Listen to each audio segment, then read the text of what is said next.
desert, when suddenly his car broke down. He thought he was stranded. He had no water, he was alone in the desert, so he was kind of scared. But he saw a light in the distance. Feeling hopeful, he walked toward it. A house appeared. He knocked on the door, and an old monk answered.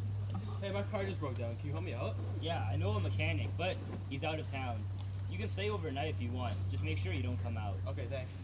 He went upstairs. Tired from traveling, he went to bed quickly.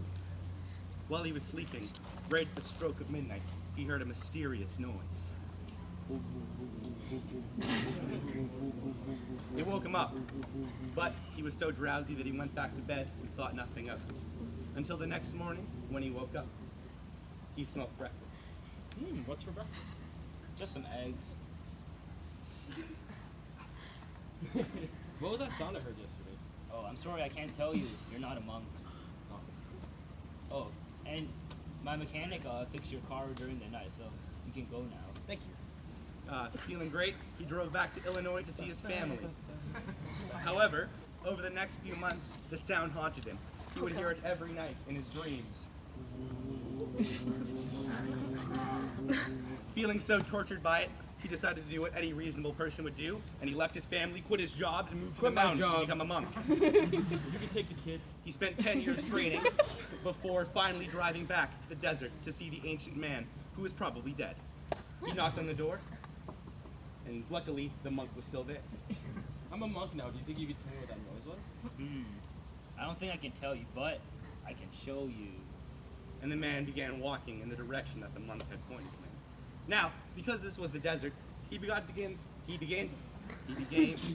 thirsty very quickly, and he realized he would need water. So he began to walk back. He knocked on the door. Do you have water? You know what? I do. I knew you would ask, so here you go.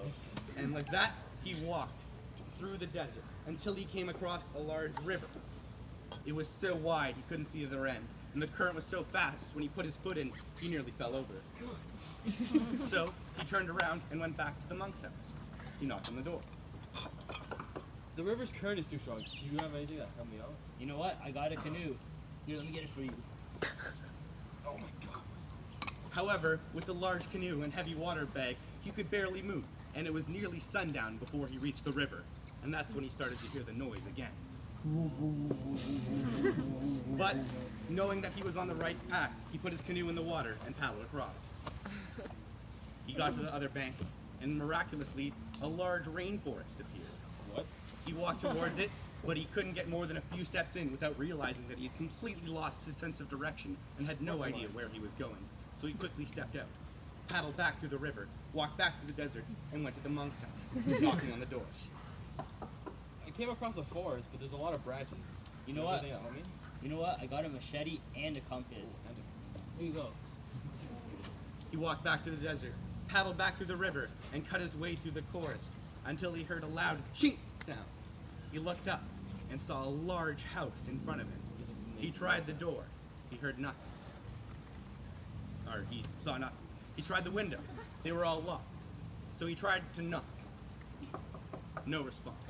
But by this point, he was so tired from cutting his way through the rainforest that he went to bed. And that's when he heard the sound again, along with some banging and screaming. It continued all night, and he got no rest.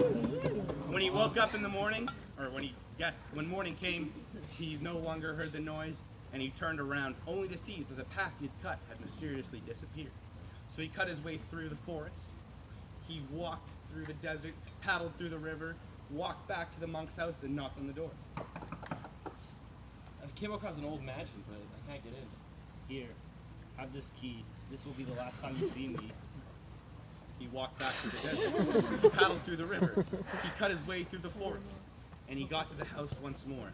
This time, the banging started immediately. He put his key in the door. He opened it up. Inside, it was dank and dirty and dusty. Cobwebs covered every surface imaginable. It was like no one had been there for years. It was so dark you couldn't see anything but a faint light in the back of the room. He started walking towards it, and the sound started again.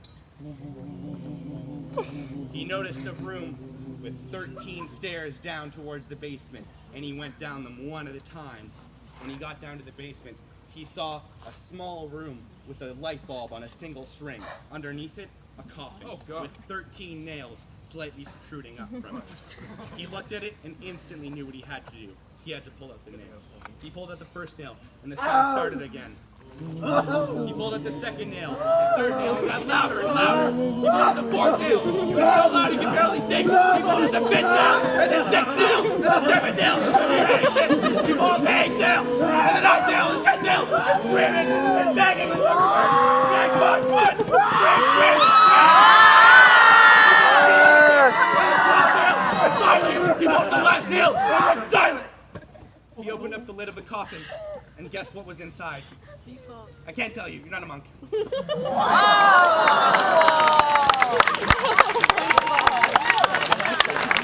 Oh!